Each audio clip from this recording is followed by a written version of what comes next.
Salve, salve, meus guerreiros, sejam todos muito bem-vindos. Estamos em mais uma transmissão aqui no canal do Estou Preparado. Isaqueu Silva, professor Luciano, junto com você. Se vira nas 30 questões, legislação extravagante para o concurso da Guarda Municipal de Santa Cruz do Capibaribe. É isso, Santa Cruz do Capibaribe, Pernambuco.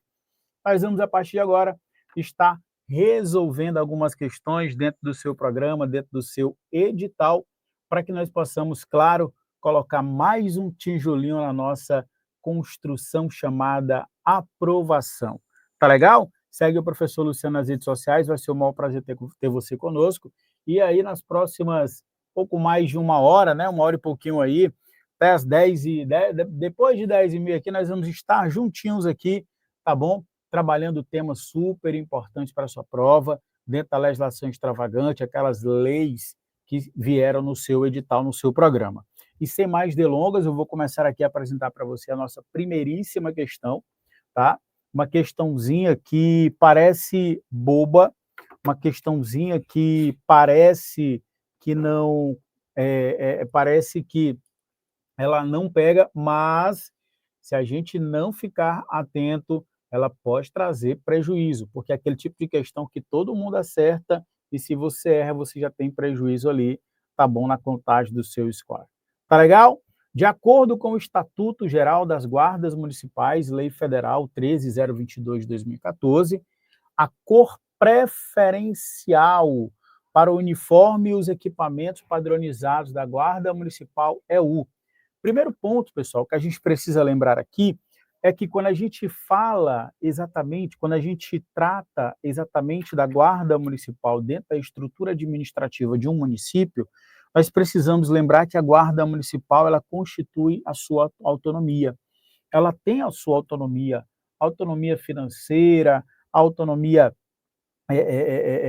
administrativa. Geralmente nós temos ali a figura de um inspetor, né, que vai dar os comandos na condução dos ditames daquela guarda municipal. E claro, pessoal, a Lei Federal 13.022 de 2014 vai trazer uma sugestão. Quando a gente faz a análise lá, por exemplo, do artigo 21 da lei, lá nós temos o seguinte dispositivo: as guardas municipais utilizarão uniformes e equipamentos. Então, veja que essa sugestão, ela diz respeito a uniformes e a equipamentos padronizados. Primeiro, lembrar que é padronizado.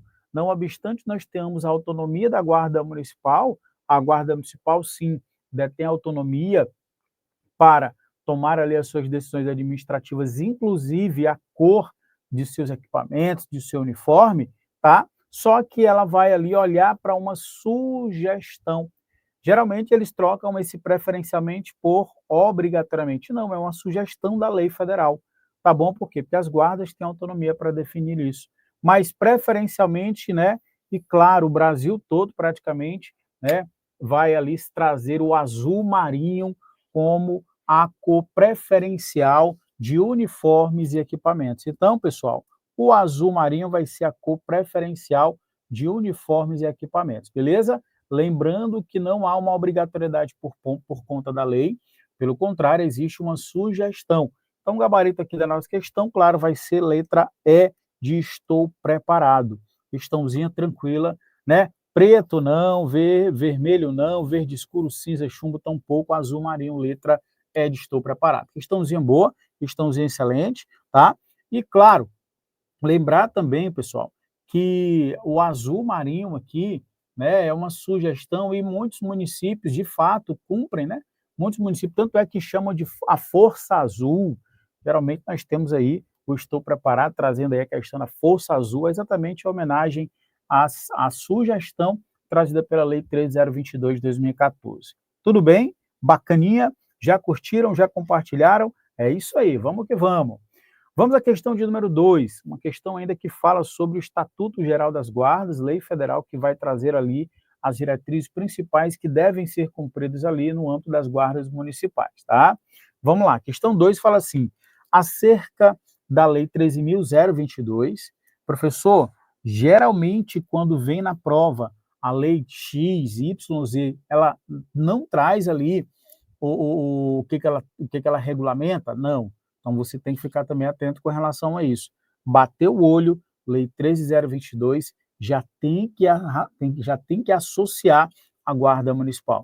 Então, Lei 13.022, 2014, Estatuto Geral das Guardas Municipais, ele vai falar assim: analise as afirmativas abaixo, os requisitos básicos para investidura em cargo público da Guarda Municipal. Isso mesmo, nós temos os requisitos básicos que são exigidos pela Lei 13.022 para o ingresso nos quadros da Guarda Municipal.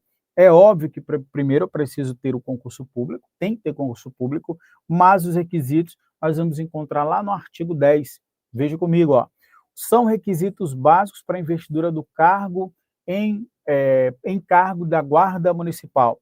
E aí nós temos a nacionalidade brasileira, o gozo dos direitos políticos, a quitação com as obrigações militares e eleitorais, o nível médio completo de escolaridade, tá? A idade mínima de 18 anos, obviamente a aptidão física, mental e psicológica e a idoneidade moral.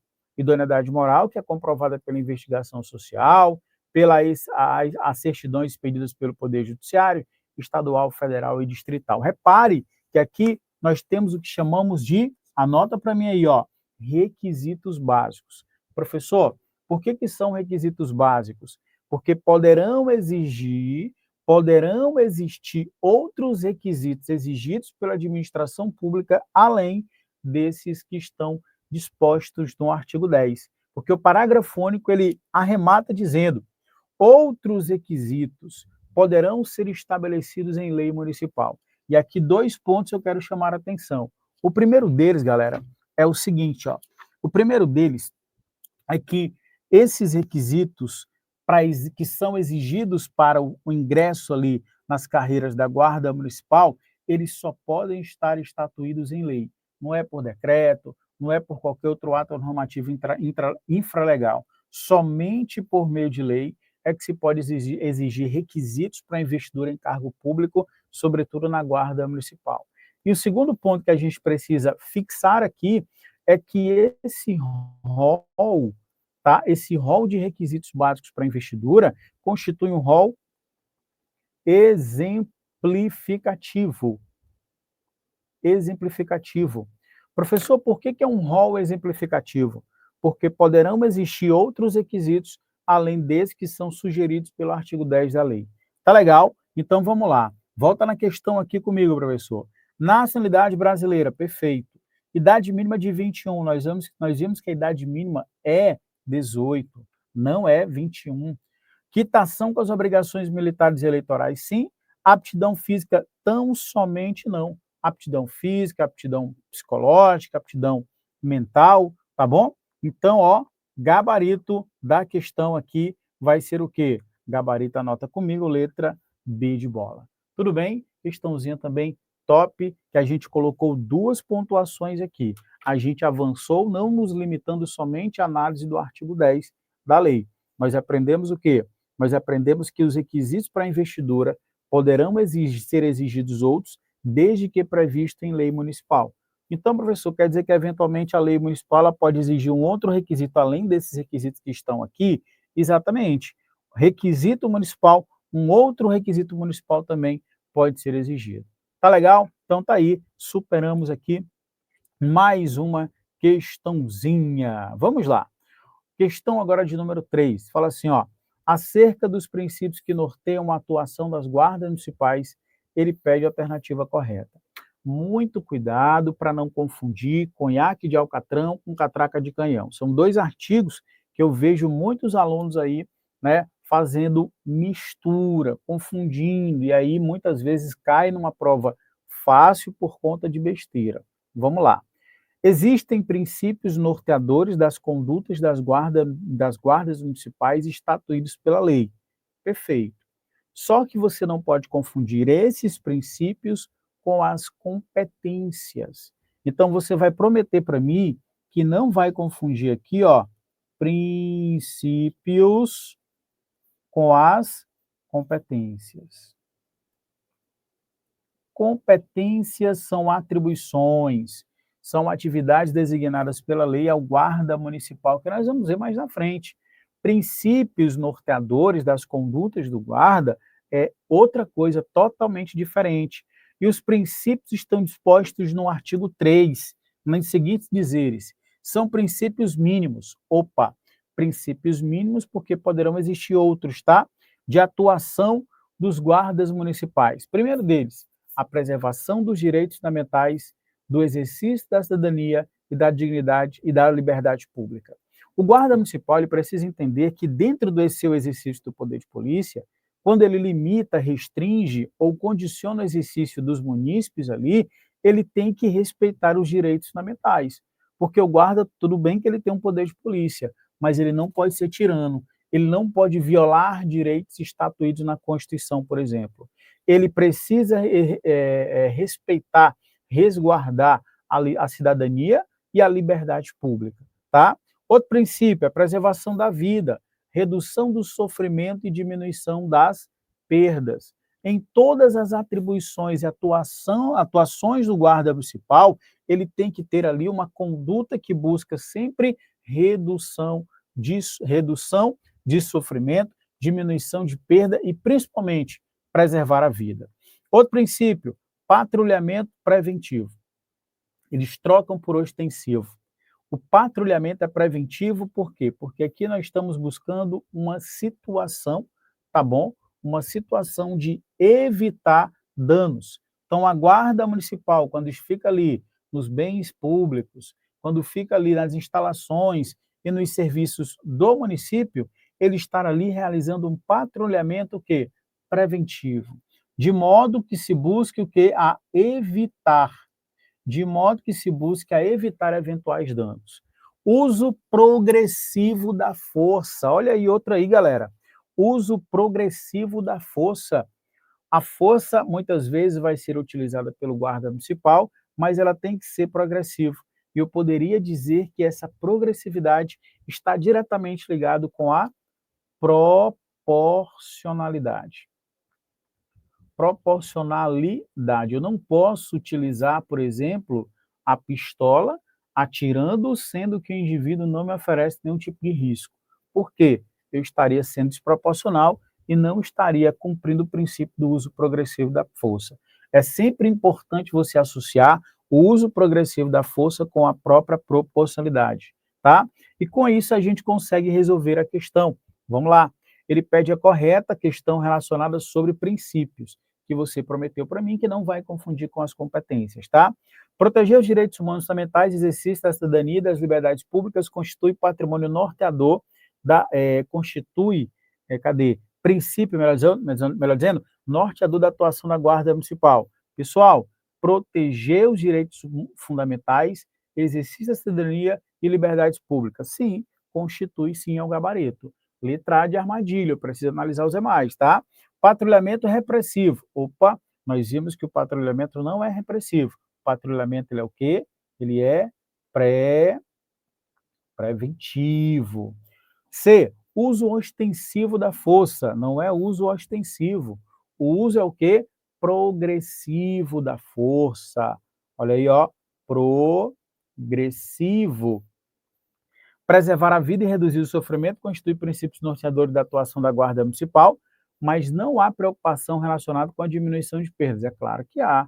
Então, quando ele diz que não há preocupação relacionada à diminuição de perdas, é óbvio que há. Então, o gabarito vai ser letra A de aprovada, as demais todas incorretas. É assim que vai cair na nossa prova, é assim que eu quero que você acerte. E, claro, depois manda o recado para a gente e diga, professor, acertei todas as questões, foi top, foi show de bola. Beleza? Vamos para mais uma questão, vamos lá. Questão ainda falando sobre a Lei 13.022 de 2014, que fala sobre o Estatuto Geral das Guardas, tá? A questão fala assim, o Estatuto Geral das Guardas Municipais, Lei 13.022 de 2014, traz importantes definições para o exercício dessa profissão. Sobre esse assunto, assinale a alternativa correta. Então, vamos lá. Letra A. A Guarda Municipal é subordinada ao chefe do Poder Legislativo Municipal. Não. A Guarda Municipal é subordinada ao chefe do Poder Executivo. Executivo Municipal. Então, aqui nós temos a Guarda Civil Municipal, ela é subordinada ao Poder Executivo.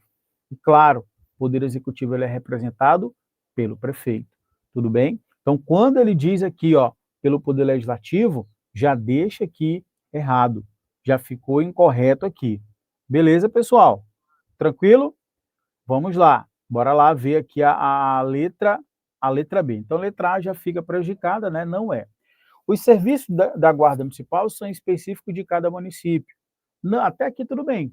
Cada município tem ali a sua liberdade para constituir, através de lei, a sua guarda municipal. Perfeito. Agora, não podendo ser utilizados reciprocamente a maneira compartilhada em nenhuma hipótese? Pode sim. Existem atos, acordos, né, que são celebrados entre municípios limítrofes, que inclusive é citado pela própria lei, que otimizam essa atuação em conjunta desses municípios. Quando a gente pega, por exemplo, lá no artigo 8, anota para mim os artigos, tá? Os artigos são muito importantes para que vocês possam lembrar na hora da prova. A prova está sendo elaborada em cima dos artigos. Lá no 8, nós temos que municípios, quando são limítrofes. Olha aí, galera. Municípios, quando são limítrofes, mediante, olha o instrumento aqui, ó, consórcio público, poderá utilizar reciprocamente o serviço da Guarda Municipal de maneira compartilhada.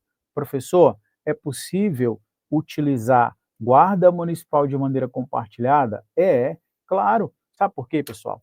Porque Guarda Municipal muitas vezes é muito caro para o orçamento do município.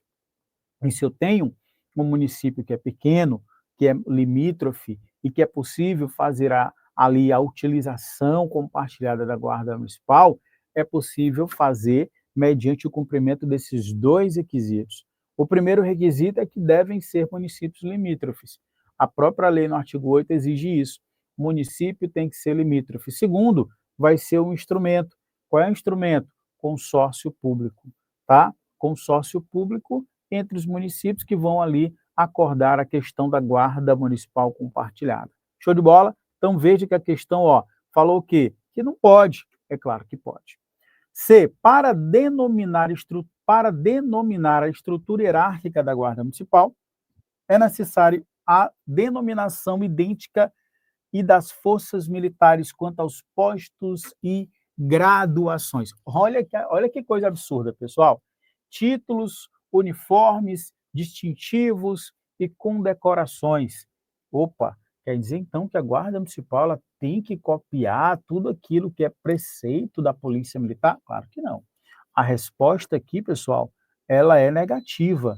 É claro que não, tá bom? Então, ficou absurdamente errado. Então, ó, sai aqui a letra C. Letra D. A idoneidade moral comprovada pela investigação social e certidões expedidas pelo Poder Judiciário Estadual, Federal e Distrital é um dos requisitos básicos para a investidura no cargo na Guarda Municipal. Letra D de dado é o nosso gabarito, nós acabamos de estudar isso na questão anterior. Tudo bem? Então vamos lá. Gabarito aí da questão. Olha a questão da estrutura hierárquica. Inclusive, nós temos uma proibição. Anota para mim, tá? Mapeando a legislação. O artigo 19, ele diz: a estrutura hierárquica da guarda não pode utilizar a denominação idêntica às das forças militares quanto a postos e graduações, títulos, uniformes distintivos e condecorações. Então, eu não posso ter ali, por exemplo, uma estrutura de soldado, de cabo, de sargento, de primeiro, segundo sargento, subtenente, não pode ter aquela hierarquia, tá bom? Não é permitido que isso seja utilizado na Guarda Municipal. Inclusive, repito, é uma proibição do artigo 19, tá bom? Vamos lá. E, claro, os requisitos básicos, nós vimos lá no artigo 10, quando eu falo de idoneidade moral, né, idoneidade moral, ela é comprovada pela investigação social.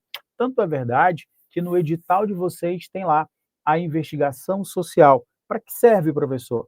A investigação social e as certidões pedidas pela Justiça Federal, pela Justiça Estadual e Distrital. É para atestar exatamente a sua idoneidade moral. São elementos que vão atestar a idoneidade moral do candidato. Tudo bem?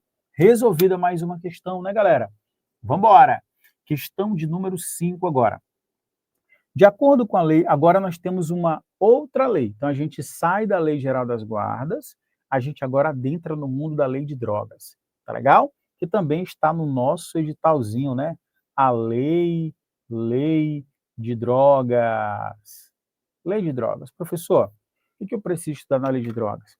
Você precisa ler, por exemplo, artigo 28, sempre tem uma questãozinha que fala sobre o crime de uso, a despenalização houve, mas o crime continua.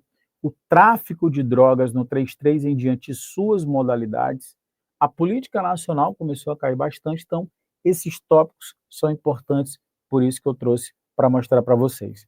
De acordo com a Lei 11.343 de 2006, a conduta de cultivar para o seu consumo pessoal, olha aí, ó, a conduta de cultivar para o seu consumo pessoal plantas destinadas à preparação de pequena quantidade de substância ou produto capaz de causar dependência física ou psíquica é considerada. Bom, aí ficou tranquilo, mas cuidado, tome cuidado com isso aqui. Vou plantar ali a minha maconha para eu fazer ali o meu óleo, o não sei o quê. Meus amigos, é crime. O cultivo para produção de pequena quantidade é crime, tá? O que nós tivemos foi a autorização para uso terapêutico, o que é uma outra coisa totalmente diferente. Aqui, em momento algum, a questão falou em uso terapêutico. Procure. Vai falar o quê? Consumo pessoal, tá? Vai falar o quê? Pequena quantidade de substância. Aqui, na verdade, é uma pegadinha para você marcar a letra B, dizendo que é atípico. Não, não é atípico, não. É típico. Está previsto na Lei 11.340. Então, vamos lá. Típica, mas não punível. É típica. O que é típico? É aquilo que está previsto na norma como crime. Está errado a letra A. É típico, tá? É atípica? Não, não é atípica, não. Aliás, a letra A está errada, por quê? Porque é típica e é punível. A letra B está errada porque está dizendo que é atípica, não é. Na verdade, é uma conduta que é típica. Ah, professor, é típica porque constitui crime? É. Lá no artigo 28, vamos lá. Lembra que eu falei para vocês o artigo 28? Pois é. Aquele que adquirir, guardar, tiver em depósito, transportar ou trazer consigo para, olha aí a questão do consumo pessoal. O cara está cultivando, trazendo consigo, consumo pessoal, drogas, sem a autorização ou em desacordo com determinação legal, né, ou regulamentar, será submetida às seguintes penas. Repare que eu tenho pena. Então, 2 pontos a gente tem que levar em consideração. Eu tenho a tipicidade, ou seja, esse fato narrado pelo enunciado da questão é típico, além disso é punido. Por quê? Porque nós temos penas. Advertência sobre os efeitos da droga, é o uso de droga, que é o crime de uso. A prestação de serviço à comunidade, medida educativa de comparecimento a programa de curso educativo. Agora veja lá no parágrafo 1º, as mesmas medidas submete-se a quem, para o seu consumo pessoal, semeia, cultiva ou colhe planta. Eu estou colhendo, estou semeando, estou cultivando maconha para o meu uso pessoal. É crime? É crime. Está tipificado no caput do 28 e no combinado com o parágrafo 1º do 28. É punido? É porque nós temos advertência sobre os efeitos da droga, prestação. Houve uma despenalização no sentido de não ser mais objeto de ali, por exemplo, uma detenção. Não tem detenção, mas tem punição. Tá bom? E aí, veja, destinada à preparação de pequena quantidade não importa. Embora seja de pequena quantidade, tá? Continua sendo crime. Nas mesmas medidas se submete aqui, ó, a essas 3. Tudo bem? Então, letra A fica prejudicado, letra B também. Letra C, típica e punida com pena de reclusão. Reclusão não, né, pessoal? Nós não temos a privação de liberdade para a prática do artigo 28 por crime de uso. Típica punida, por exemplo, com prestação de serviço à comunidade. Perfeito. Letra D de dado ao gabarito. Letra E, típica punida com reclusão. Não cabe pena privativa de liberdade no crime, repito, de uso de drogas. Tudo bem? Então aí, anota para mim mais uma questãozinha para conta. Vamos agora à próxima questão. Questão 6, ainda falando sobre a droga. A gente sai um pouquinho lá do mundo dos tipos penais de drogas, e aí agora a gente entra também falando um pouquinho sobre o Sistema Nacional de Políticas sobre Drogas, tá? E claro, mantidas aqui alguns temas importantes sobre plantio, enfim. Olha a questão de número 6. Assinala as informações a seguir. O Sistema Nacional de Políticas sobre Drogas, SISNAD, prescreve medidas para prevenção do uso indevido, atenção e reinserção social de usuários e dependentes de drogas. O Sistema Nacional de Políticas sobre Drogas, ele tem exatamente essa finalidade, é trazer a prescrição dessas medidas, tá? Correto. Até aqui, perfeito. 2. Consideram-se drogas, segundo a Lei 11.340 de 2006, é 2006, olha aí, ó, não é nem 96, tá? O correto seria 06, mas vamos lá. As substâncias e os produtos capazes de causar dependência, assim especificadas em lei ou relacionados em lista atualizada periodicamente pelo Poder Executivo. Errado por conta disso. Quando eu falo de drogas, eu tenho a especificação dada por lei e por decreto. Então, aqui já fica errado, 2 errado. 3, vamos lá. São proibidas em todo o território nacional as drogas, bem como plantio, cultura, colheita e exploração de vegetais e substratos dos quais possam ser extraídos ou produzidos drogas, não havendo hipótese alguma de para autorização legal, né, para autorização legal, cadê? Para autorização legal ou regulamentar. Pessoal, olha só, eu acabei de falar para vocês a questão da utilização medicinal. Quando ele coloca aqui não havendo hipótese, existe. É só você lembrar do uso medicinal do cannabis, do canabidiol, tá? Então, deixa eu colocar aqui, ó, o uso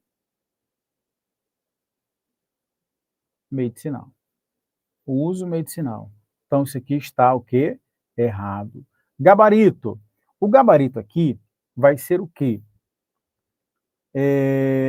Vai ser 2 corretas. Por quê? Por que essa daqui está errada? Por que essa daqui, o gabarito, deixa eu só fazer uma correção aqui, porque foi só um erro substancial.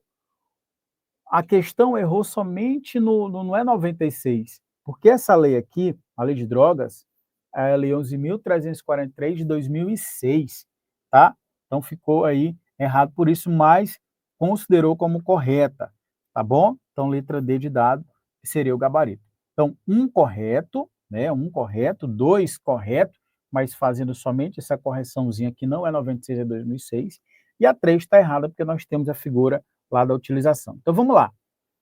Quais são as 2 figuras para definição do que seria droga? Primeiro, droga é tudo aquilo que está especificado em lei. Beleza. E essa lista, ela precisa estar atualizada periodicamente pelo Poder Judiciário através de um decreto. Olha aí, ó. Por quê, professor? Porque a norma penal em branco, porque a norma dos crimes de droga é uma norma penal em branco. É uma norma penal em branco heterogênea, por quê? Porque eu preciso definir o que é droga para que eu possa indiciar alguém pelo tráfico de droga, concorda comigo? Eu só consigo indiciar alguém pelo tráfico de droga se eu conseguir definir primeiro o que é droga. Então, repare comigo, para fins dessa lei, consideram-se drogas substâncias ou produtos capazes de causar dependência. 2 possibilidades, aquelas que são especificadas na lei e aquelas que são relacionadas em listas que são periodicamente definidas pelo Poder Executivo através de um decreto. A Anvisa, periodicamente, estar atualizando para dizer o que é droga para fins da aplicação da 11.343 de 2006. Outro ponto importante é a questão relacionada à possibilidade do uso medicinal. Ficam proibidos em todo o território nacional as drogas, bem como plantio, cultura, colheita, exploração de vegetais, substratos, quais possam ser extraídos ou produzidos drogas. Beleza, é proibido. Ninguém pode plantar maconha. Ninguém pode, porque é proibido, meu amigo. está ali enquadrado no 28 caput. Agora tem exceção? Claro, ressalvado hipótese de autorização legal ou regulamentar, bem como estabelece a Convenção de Viena nas Nações Unidas sobre a substância psicotrópica de 1971, a respeito de plantas de uso estritamente ritualístico e religioso. Parágrafo único. Pode haver, pode a União autorizar o plantio, a cultura, a colheita de vegetais referidos nesse caput para uso exclusivamente para fins medicinais ou científicos, em local e prazo determinado mediante fiscalização suspeita de ressalva supramencionada. Então, fins medicinais, pode. Para rituais religiosos, pode, não tem problema nenhum, desde que estejam dentro do contexto das exceções. Então, quando a questão volta aqui na questão, fala que não há hipótese, está errado. Tudo bem? Então, tá aí, tá bom? Eu só vou fazer uma pequena correção aqui, que vai ser A1, A2, A3, errado. Apenas duas estão corretas, letra D de dado. Mais uma vez, fazendo só uma correção aqui, a questão, ela disse 96, mas a lei é de 2006. Vamos lá. Questão 7. Olha aí, pessoal. Questão 7 fala assim, segundo a lei 11.343 de 2006, atualizada pela lei 13.840 de 2019, ele pede para, aí ele fala, formular e coordenar a execução da Política Nacional de Droga. Olha aí, ó, quem é que tem o poder, quem é que tem a competência, questão de competência. Competência. Quem é que tem a competência? Um erro. Todas as vezes que os alunos estudam ali, por exemplo, a lei de drogas, só lê a parte dos crimes. Não leem a parte da política. E na prova cai uma questão de política. O seu edital está pedindo o quê? Lei 11.343 de 2006. Sim, professor, está pedindo isso. Então você tem que ler tudo isso, meu filho. Você não tem que ficar somente na parte mamão com açúcar, na parte processual, que é mais gostosa de estudar. Não. Tem que ver tudo. E aqui é uma questão da política. Competência para formular e coordenar a execução da Política Nacional de Droga é da União Federal. Então, gabarito, letra A de aprovado. Professor, dá um macete aí para a gente nunca mais esquecer. Vamos lá. O que é o SISNAD? É o Sistema Nacional de Políticas Públicas sobre Droga. Aqui, ó. Sistema Nacional de Políticas Públicas sobre Droga. Competência da União coordenar o SISNAD. Tá? Então, União com a ajuda de quem? Ó? Anota para mim aí. Ó.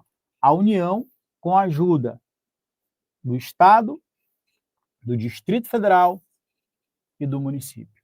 A União com a ajuda do Estado, DF e município. Aí a União também tem competência para promover a integração das políticas. Por quê? Porque o Estado tem a sua própria política, o município tem a sua própria política, a União tem a sua própria política, o Distrito Federal, mas a integração quem faz? A União. Financiar a execução das políticas, a União. Estabelecer formas de colaboração, é a União. Então, o que a União faz? Além de coordenar, ela vai promover a integração, financiar e estabelecer as formas de colaboração. Beleza. União com a ajuda de Estado, DF, município e sociedade. Agora veja que eu já entro aqui com a sociedade. Elaborar o Plano Nacional de Políticas sobre Drogas. Isso aqui cai bastante. O aluno fica meio assim, nossa, professor, pois é. Quem é que tem competência para elaborar? Quem é que tem competência para elaborar a Política Nacional sobre Drogas? Competência, vamos lá. União, com a ajuda dos estados, do DF, município e sociedade. A sociedade já vem. A imposição e execução das penas previstas no Sistema Nacional de Políticas Públicas sobre Drogas prescrevem em 2 anos. Então tá aí muita coisa importante sobre políticas, tá? Vamos lá, 8. Questão na tela aí para você, questãozinha ainda sobre drogas. Ele pede a incorreta. Com fundamento na Lei Federal 11.343 de 2006, que institui o Sistema Nacional de Políticas sobre Drogas, ele pede a incorreta. É permitida a realização de internação nas comunidades terapêuticas acolhedoras. Opa! Comunidade terapêutica acolhedora não é permitido, tá, a internação. Então, internação, comunidade terapêutica acolhedora não é permitido. Não é, não. Nós temos uma proibição na própria lei. Quando eu pego o artigo 23A na lei de drogas, eu vou observar, é proibida a realização de qualquer modalidade de internação nas comunidades terapêuticas acolhedoras. Por quê? Por conta da natureza da internação. A internação é para tratamento. As comunidades terapêuticas acolhedoras, ela não vai ter um teor de tratamento propriamente dito. Então, muita calma nessa hora. Então, existe uma vedação. E aqui, tá, eu já tenho um gabarito. Olha a maldade dessa questão. O examinador ele colocou aqui a primeira como se fosse a correta. O desavisado é marcar, é permitida a realização de internação. Opa, peraí, internação em comunidade terapêutica? Não. Comunidade terapêutica acolhedora não tem o viés de internação, porque não tem o viés técnico de tratamento. Tá legal? Anota isso. Todas as internações e altas de que trata essa lei deverão ser informadas em, no máximo, 72 horas ao Ministério Público, Defensoria Pública e outros órgãos de fiscalização por meio do Sistema Informatizado Único. Perfeito. Anota isso. 72 horas no máximo é o prazo para informação todas as vezes que estivermos ali internações. Tá? Internações e altas. Altas ele sair da internação. A internação em qualquer das modalidades só será indicada quando os recursos extra-hospitalares se mostrarem insuficientes. Beleza, correto.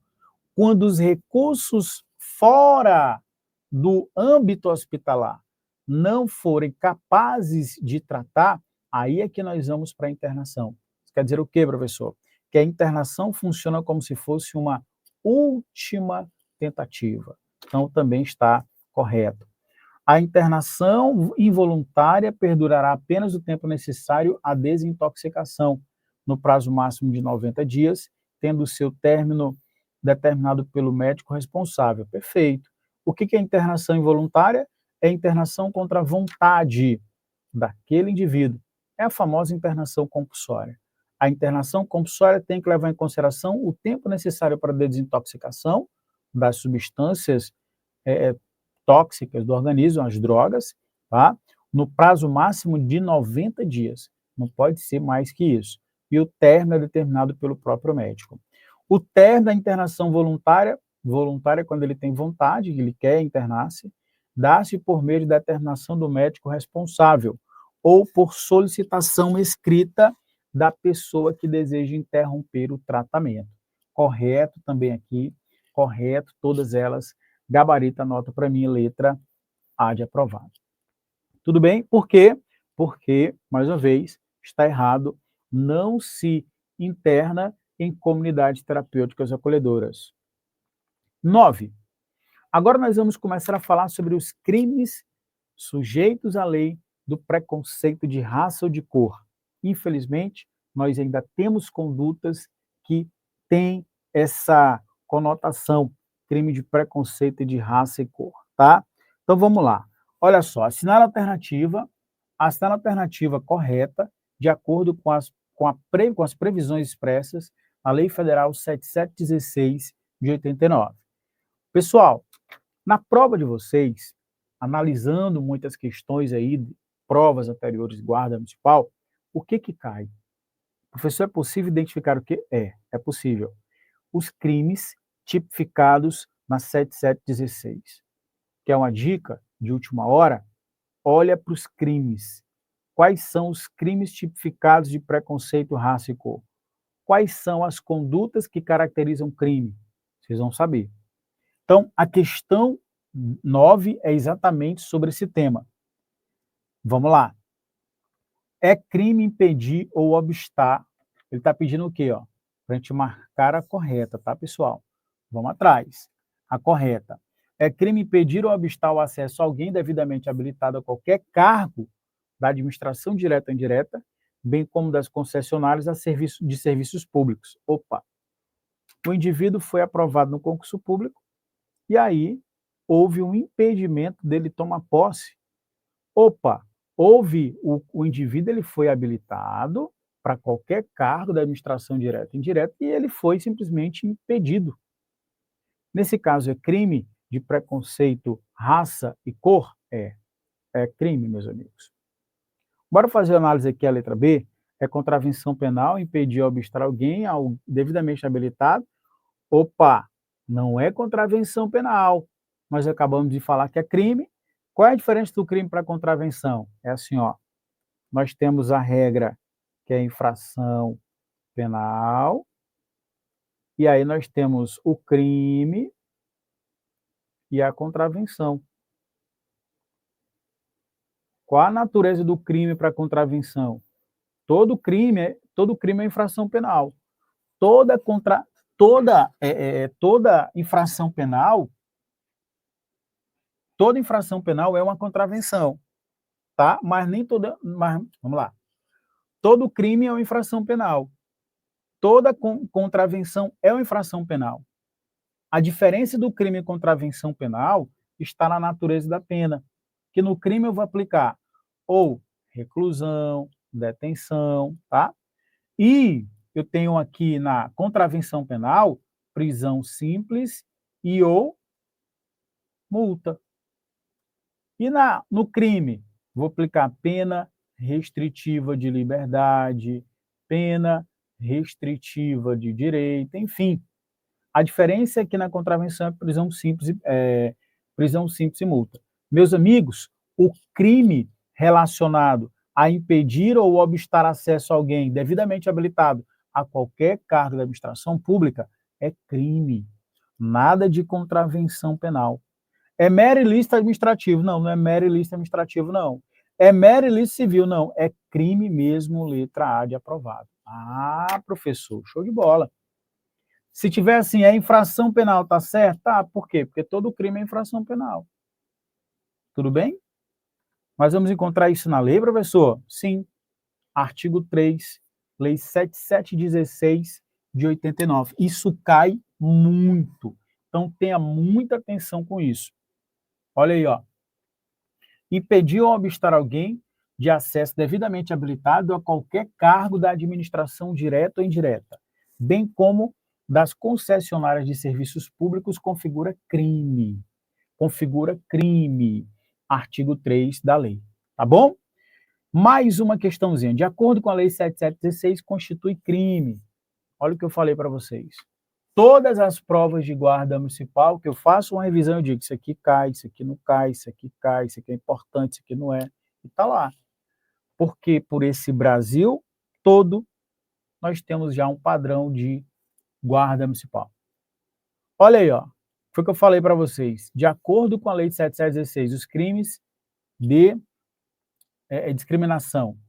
Ele diz assim, fabricar ornamentos que utilizem a cruz suástica. Não é crime de acordo com a lei de preconceito de raça e cor, não. Distribuir distintivos que utilizem cruz suásticas, não. Comercializar emblemas que utilizem a cruz gamada para fim de divulgação do nazismo. Aqui sim, porque nesse caso você está causando um crime de discriminação, porque você tem a finalidade de divulgar uma ideologia que é basicamente contra outras raças, que é o nazismo, a praga do nazismo. Fabricar símbolos que utilizem cruz gamada para fim de divulgação. Só que gabarito vai ser o quê? A comercialização. Letra C. Tá bom? Olha só, o que a lei vai dizer para a gente? Lá no artigo 20, eu até colocar um asterisco aqui, por quê? Porque cai muito. Incidência muito grande, muito forte, isso é muito recorrente nas provas. Fabricar, comercializar, distribuir, veicular símbolos, emblemas, ornamentos, distintivos ou propagandas que utilizem a cruz suástica ou gamada. Ó, deixa eu marcar para vocês aqui. utilizar a cruz suástica ou gamada. Para fins, eu preciso ter aqui, ó, para fins. O que é esse fins aqui? É o que nós chamamos lá no direito penal de dolo específico. Se eu fabricar uma bendita cruz suástica ou gamada sem saber nem o que diabo é, eu não pratico crime. Porque para que nós possamos ter a figura do tipo penal, é necessário que na conduta exista o dolo específico. De quê? Divulgação do nazismo. Imagina aí que o Pedrinho, ele não sabe nem o que diabo é cruz suástica ou gamada. Ele não estudou, ele não foi atrás de nada, não sabe. Ele foi lá e fabricou, ou comercializou, ou distribuiu, ou vinculou o símbolo, mas sem saber o que é. Ele pode ser incluído nas penas aqui do 20 parágrafo 1º? Não. Por quê? Pela ausência do dolo específico. Então, tem que ter o dolo específico. Volta na questão aqui, ó. A questão, ela traz na letra D, C, que é o gabarito, o dolo específico. Qual é? Fins de divulgação do nazismo. O cara quer divulgar uma ideologia nazista. Aí sim, ele incorre no tipo da 7716. Tudo bem? Questão 11. Conforme a lei 7716, que define os crimes resultantes de preconceito de raça ou cor, assinala a alternativa que consiste um crime punido na forma dessa lei. Ó, eu tenho que buscar aqui um crime que é punido na forma dessa lei. Vamos lá. Caluniar alguém, imputando-lhe falsamente fato contido como crime. A calúnia é crime? É. Só que a calúnia, ela não está lá na lei 7716. É crime, é ilícito penal, é fato típico, é ilícito, é culpável, mas a calúnia está prevista no Código Penal. Constranger alguém mediante violência ou grave ameaça depois de haver reduzida ou por qualquer outro meio capacidade de existência e não fazer que a lei o permite. Constrangimento ilegal é crime, mas está no Código Penal. Os crimes previstos na 7716 são crimes que têm um elemento discriminação. Eles têm um elemento de discriminação. Então, nada a ver.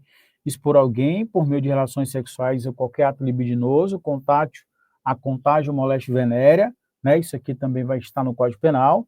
Abandonar a pessoa que está a seu cuidado. Aqui nós temos o abandono de incapaz, está no Código Penal. Agora, olha a letra E aparecendo aqui como gabarito. Impedir.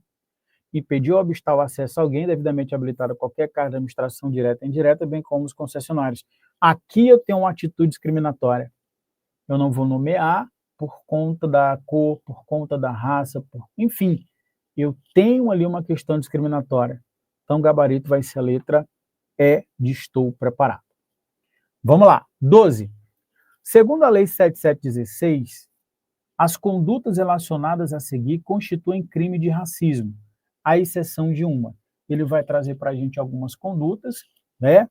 E nós precisamos analisar qual aquela que não está presente na 7716.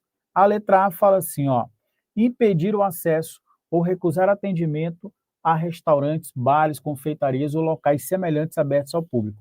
Ó, para você acertar as questões de discriminação, de cor e raça, é só você lembrar, eu tenho uma figura discriminatória quando eu impeço, quando eu coloco o obstáculo de alguém a ter acesso a algum tipo de produto, algum tipo de serviço, por questões raciais, por exemplo. Então, a primeira é impedir o acesso ou recusar atendimento em restaurantes, bares, confeitarias ou locais semelhantes abertos. Beleza, está correto.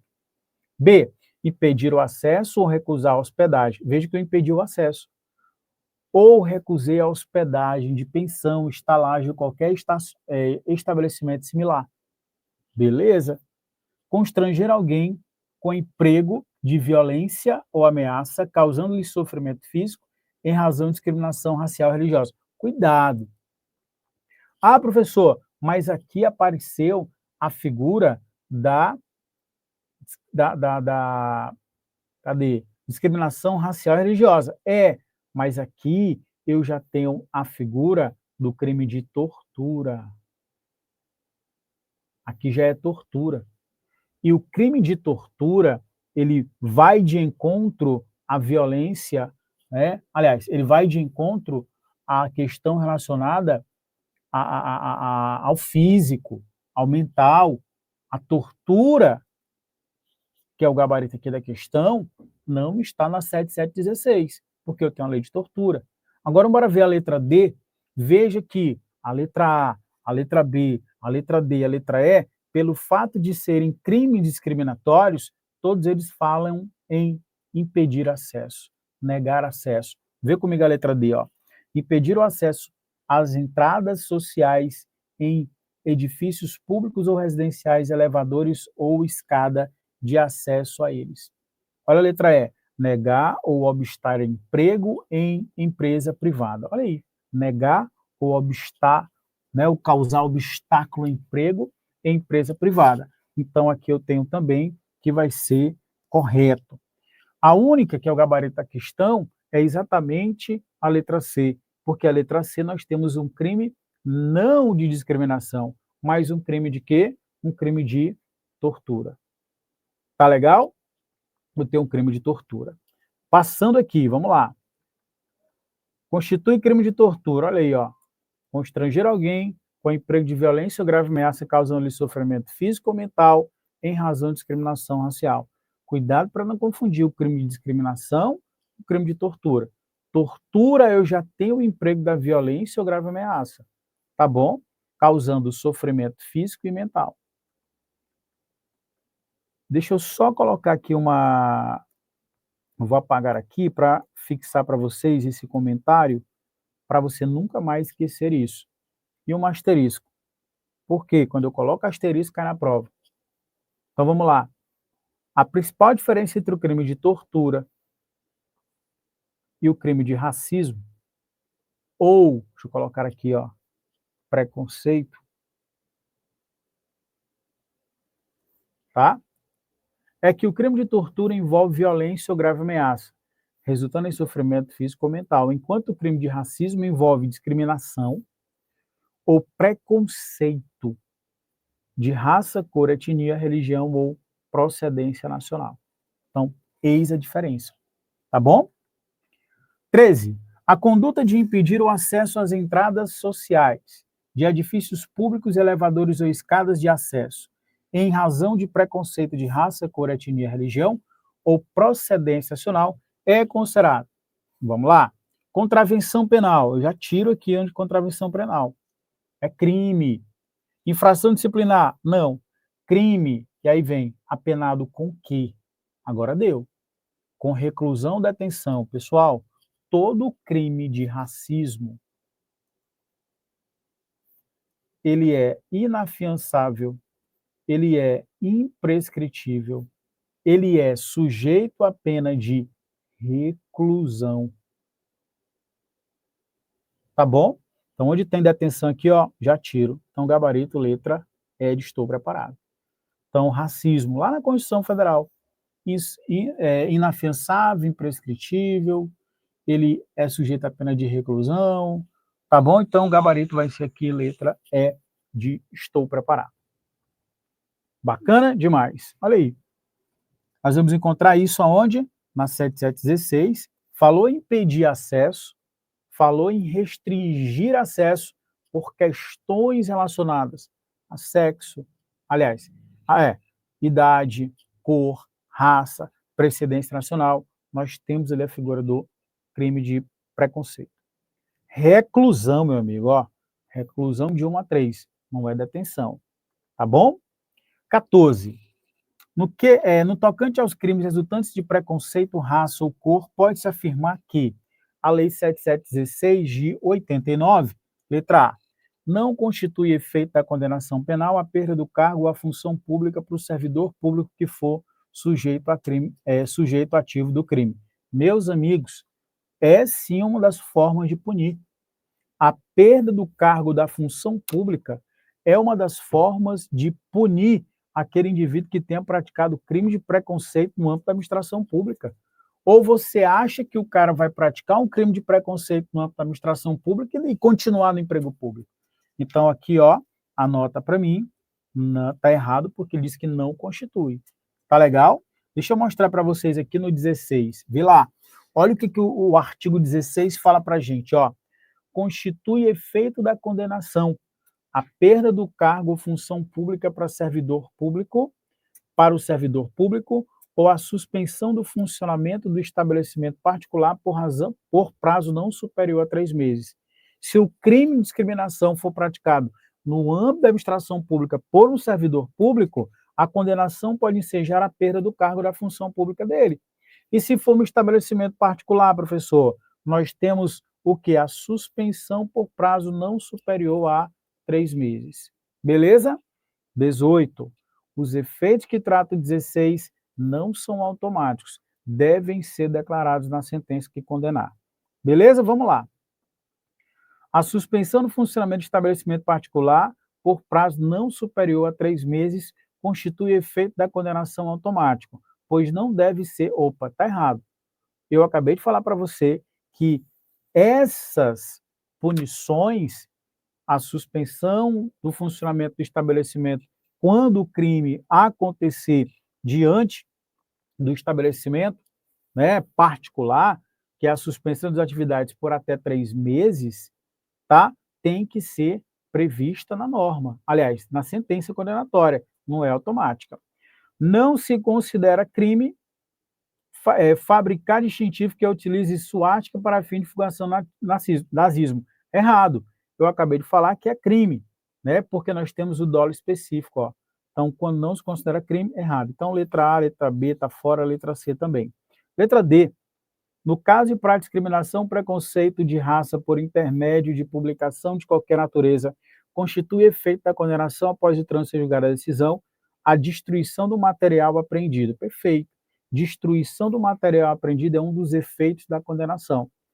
O crime de negar acesso ao aluno a estabelecimento público ou privado, de qualquer grau, não há agravamento da pena quando praticado contra menor de 18. Há, sim, um agravamento da pena quando praticado em desfavor de menor de 18. Então, gabarito letra D de dado, tá bom?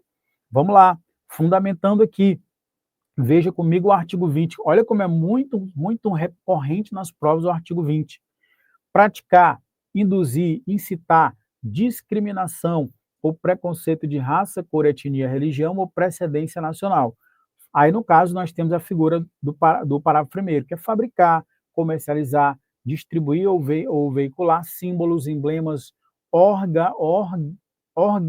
ornamentos distintivos, propagandas que se utilizem da cruz suástica ou gamada. Agora vem o que nos interessa, para fins de divulgação do nazismo, ou seja, tem que ter o dolo específico.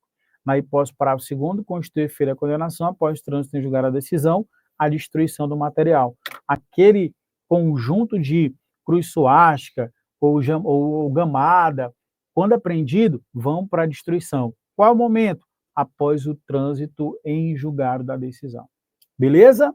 Beleza. E claro, meus amigos, recusar, negar ou impedir inscrição ou ingresso de aluno em estabelecimento de ensino público ou privado. Não vou matricular. Não vou matricular por questões relacionadas à lei discriminatória. O que nós temos? Crime previsto no artigo 6. E se for contra menor de 18, agravamento da pena de 1/3. Contra menor de 18, agravamento da pena de 1/3. Beleza? Maravilha. Agora uma questãozinha bem direta. Ó. É crime de preconceito definido na lei 7716. Uma questãozinha que vai cobrar ali o crime de preconceito. Impedir ou perturbar cerimônia ou prática de culto religioso. Isso é crime? Não, pessoal. Veja que lá o crime de preconceito é quando você impede acesso, tá? Então não é o caso da letra A. Então fica prejudicado aqui a letra A. Ameaçar alguém por palavra, ameaçar alguém? Isso é crime de preconceito? Não. Todas as vezes que nós estivermos diante de um preconceito, você vai ter o impedimento, o obstáculo, a dificuldade no acesso. Reduzir alguém à condição de análogo a escravo, também não. Agora veja a letra D, impedir acesso às entradas sociais dos edifícios públicos ou residenciais e elevadores ou escada de acesso aos mesmos. Quando você impede, nós temos o crime de preconceito, letra D de dado. Então, gabarito, anota para mim aí, letra D de dado. Maravilha? Demais, né? Vamos embora. Agora nós vamos falar um pouquinho sobre o ECA, tá? O Estatuto da Criança e do Adolescente, questões também bem recorrentes nas provas. O Conselho Tutelar é órgão permanente e autônomo, encarregado pela sociedade de zelar pelo cumprimento de todos os direitos da criança e do adolescente. No que se refere à rotina escolar, o Conselho Tutelar deverá ser acionado em situações ligadas a seguir, à exceção de uma. Quais são as situações que obrigatoriamente o Conselho Tutelar precisa fazer ali a denúncia? Fazer uma intervenção, muitas vezes, dentro da rotina escolar. Tem isso, professor? Tem. Lá no artigo 56, e diga-se de passagem, galera, esse artigo aqui ele é um dos que mais caem também. Os dirigentes de estabelecimento de ensino fundamental comunicarão ao Conselho Tutelar, ou seja, tem que falar, comunicar para o Conselho Tutelar quais situações. Primeira, maus tratos, casos de maus tratos envolvendo seus alunos, reiteradas faltas justificadas e evasão escolar, depois de esgotados os recursos escolares, níveis de repetência. Então, esses 3 casos, deve haver obrigatoriamente a comunicação para o conselho. De quem? Dos dirigentes. Os dirigentes têm que buscar o conselho para a tomada de providência. Todas elas estão presentes, exceto a letra D. Nota baixa do aluno em avaliação escolar. Errado, né? Então, nota baixa do aluno em avaliação escolar, claro que não. 17, vamos lá. Nos termos do artigo 67 do Estatuto da Criança e Adolescente, o adolescente empregado aprendiz em regime familiar de trabalho, aluno de escola técnica, assistido a entidade governamental e não governamental, é vedado o trabalho noturno realizado.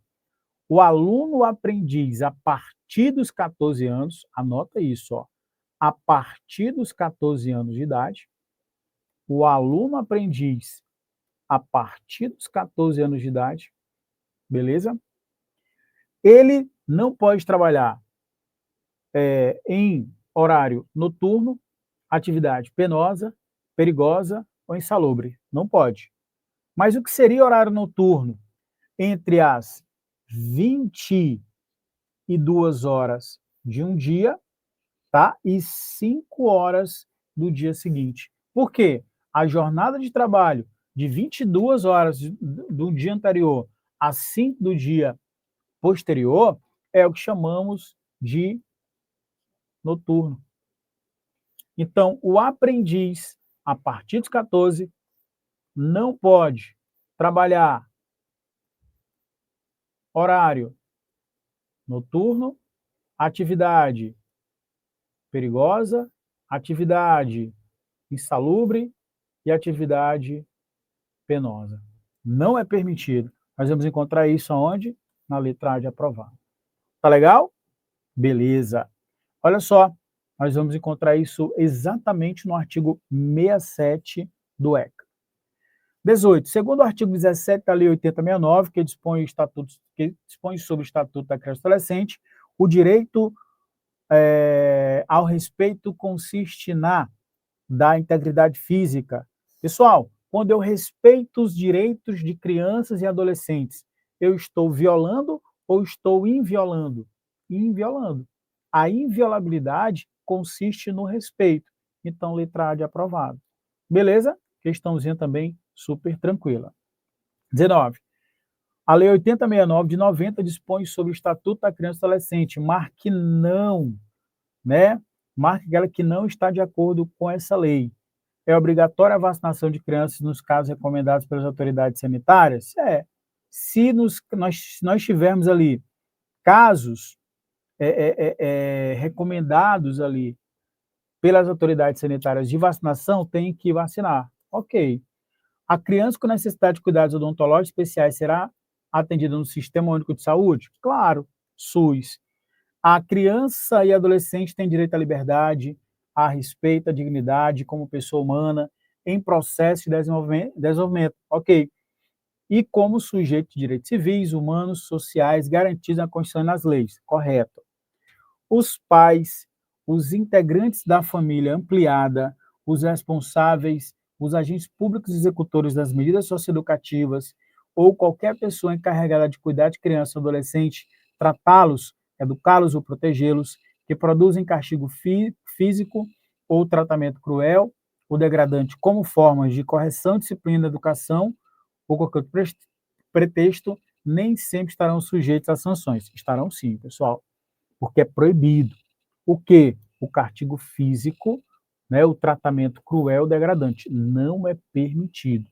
Então, aqui eu já encontrei o gabarito, porque no final ele diz, não, nem sempre estão sujeitos sim. Se você, pai, praticar castigo físico, tratamento cruel, degradante, vai estar sujeito a sanções. É dever de todos zelar pela dignidade da criança, do adolescente, pondo-se a salvo qualquer tratamento desumano, violento ou aterrorizante, vexatório ou constrangedor. Também está verdadeiro. Então, correto aqui, gabarito vai ser a marca para mim aí, vai ser a letra D de dado gabarito, tá bom? 20. O Estatuto da Criança e Adolescente, com o objetivo a proteção integral das pessoas com deficiência, das pessoas, melhor dizendo, define que o uso do castigo físico ou tratamento cruel na forma de correção, disciplina e educação, outro pretexto acabei de falar, pode ou não pode? Não.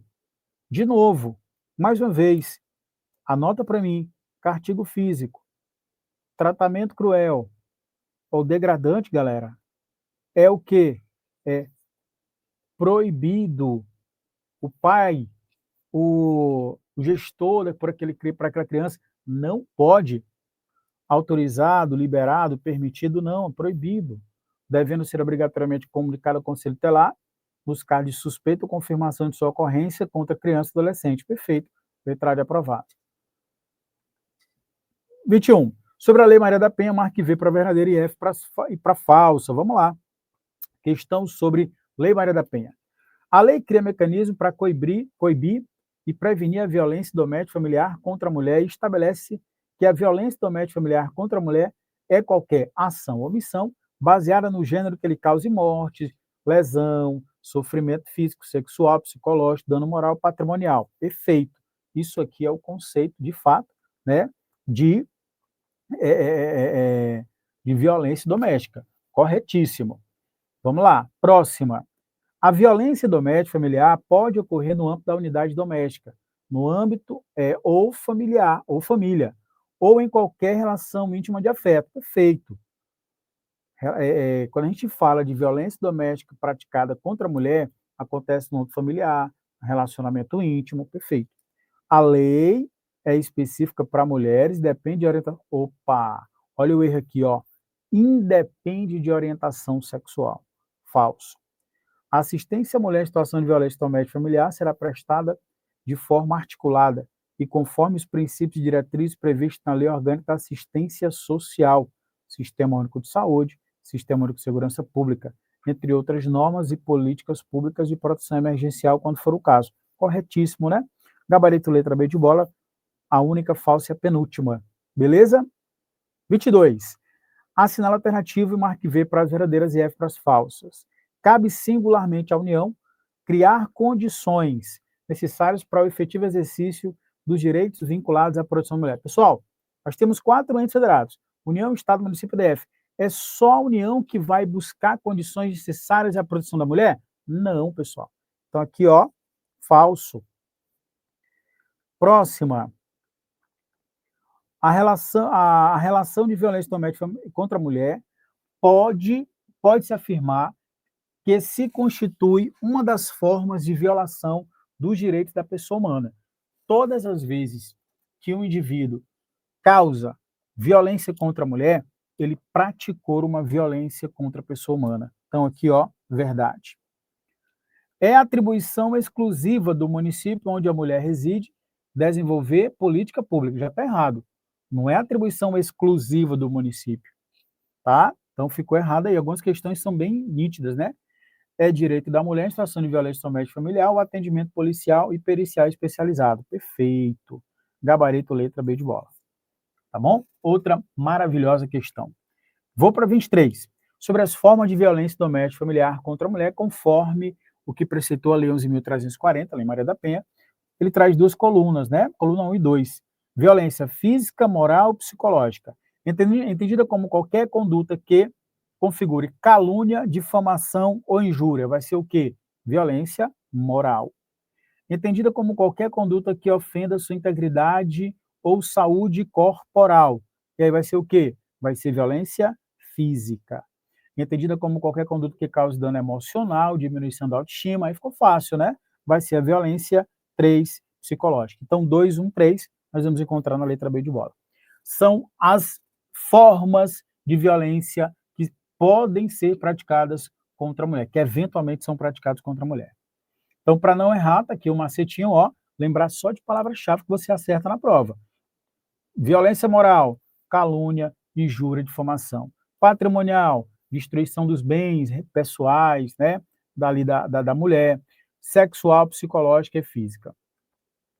A Lei 11.340 de 2006, Lei Maria da Penha, define as formas de violência doméstica e familiar contra a mulher. Com base no texto legal, ele pede alternativa incorreta.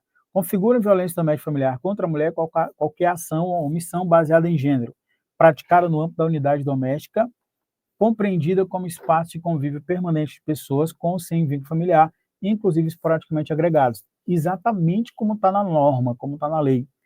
Configura violência doméstica familiar contra a mulher qualquer ação ou omissão baseada por gênero praticado no âmbito da família, esta compreendida em comunidade formada especificamente por indivíduos que não são aparentados, unidos por laços naturais consanguíneos. Não, pessoal, aqui está incorreta, por quê? Porque ele falou exatamente contrariando o que estaria correto na letra A. Próxima, 25.